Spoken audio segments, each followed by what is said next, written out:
कांग्रेस ने मध्य प्रदेश की निवाड़ी सीट पर समाजवादी पार्टी को फ्रेंडली फाइट देने की कोशिश की है और शायद ये अखिलेश यादव की धमकी के बाद हुआ है।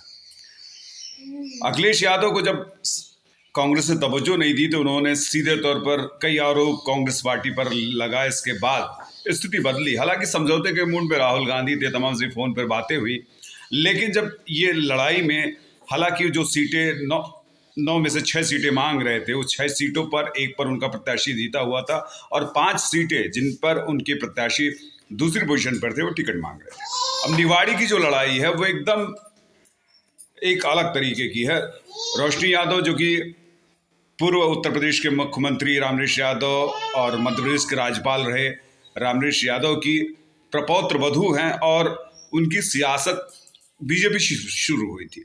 बीजेपी की वो वहाँ की जिला पंचायत के सदस्य हैं और बीजेपी के जिला उपाध्यक्ष भी रही हैं। लेकिन हालात ये हुए कि उन्होंने कांग्रेस से टिकट की उम्मीद में कांग्रेस का दामन थामा। कमलनाथ से उनके परिवार की नज़दीकियाँ थी, कमलनाथ से उन लोगों ने संपर्क भी किया। हालांकि कमलेश यादव जी उसमें काफ़ी सक्रिय रहे, जो रामवृक्ष जी के सुपुत्र हैं, और उन्होंने रोशनी यादव को आगे करने की कोशिश की। और रोशनी यादव चूँकि वहाँ की सियासत में काफ़ी बड़ा हिस्सा लेती हैं और हिस्सा रखती भी हैं, और उन्होंने अपने को कैंडिडेट के तौर पर वहाँ पर आगे करने की कोशिश की और प्रचार भी उसी माध्यम से कर रही थी। लेकिन एक जब ट्रायंगल ये हुआ कि बीजेपी जल्दी ही छोड़कर जो वो भी बीजेपी उपाध्यक्ष अमित राय को कांग्रेस ने टिकट दे दिया, तब से खलबली मच गई है। रोशनी यादव ने तमाम से आरोप लगाए हैं। उन्होंने सबसे ज़्यादा दीप नारायण यादव पर आरोप लगाए हैं। मीरा यादव जो कि दीप नारायण की पत्नी है, वो निवाड़ी से समाजवादी पार्टी की कैंडिडेट हैं और उन पर वो तमाम से आरोप लगा रही हैं। उन्होंने कहा कि ये दीप नारायण की पॉलिटिक्स है और आखिर समाजवादी पार्टी ने मध्य प्रदेश के लिए क्या किया। अखिलेश यादव ने क्या किया है मध्य प्रदेश के लिए, इस पर वो सवाल कर रही। हाँ, रोशनी यादव अगर चुनाव लड़ती तो बड़ी तीखी टक्कर थी, लेकिन अमित राय के आ जाने से सीधी तौर पर ये लड़ाई समाजवादी पार्टी और भारतीय जनता पार्टी की सीधी लड़ाई हो गई। क्योंकि आपको एक बात और बता दें कि पहले निवाड़ी जो था वो टीकमगढ़ जिले का हिस्सा था, लेकिन 2018 में निवाड़ी एक जिला बन गया।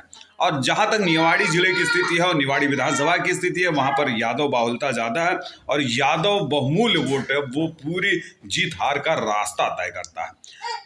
दीप नारायण यादव यहाँ पर विधायक रह चुके हैं, उनकी पत्नी मीरा यादव भी इस विधानसभा से विधायक रह चुकी हैं, तो इसका मतलब है कि उनकी भी पकड़ वहाँ पर मौजूद है। वैसे दीप नारायण का जहाँ तक मैं ताल्लुक जानता हूँ, वो जिला झांसी उत्तर प्रदेश के रहने वाले हैं और वो कभी राष्ट्रीय लोहिया वाहिनी के राष्ट्रीय अध्यक्ष हुआ करते थे और तमाम से पदों पर वो समाजवादी पार्टी के उत्तर प्रदेश में रहे। चूँकि झांसी और जो निवाड़ी का सटा इलाका है, वो झांसी और निवाड़ी की दूरी बहुत कम है और दोनों एकदम सीमावर्ती ज़िले हैं, इसलिए वहाँ पर दीप नारायण की साख है और उसका ये फ़ायदा उठाना चाहते हैं।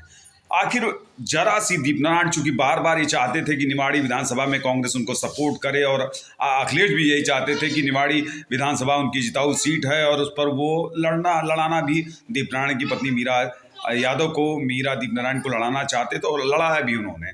अब आखिर इतनी धमकी के बाद कांग्रेस ने एक डमी कैंडिडेट के रूप में सीधे तौर पर अमित राय को खड़ा कर दिया है और ये जहां तक रोशनी यादव हैं वो कह रही हैं कि इस पर कांग्रेस का भला नहीं होने। उन्होंने कांग्रेस के इस्तीफे के भी संकेत दिए हैं अभी, लेकिन निर्दलीय चुनाव लड़ने पर अभी थोड़ा सा उनकी आशंका है।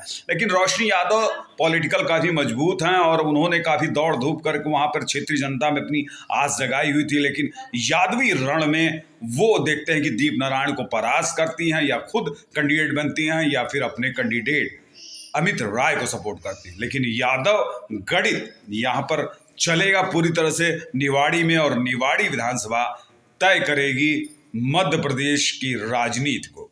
धन्यवाद।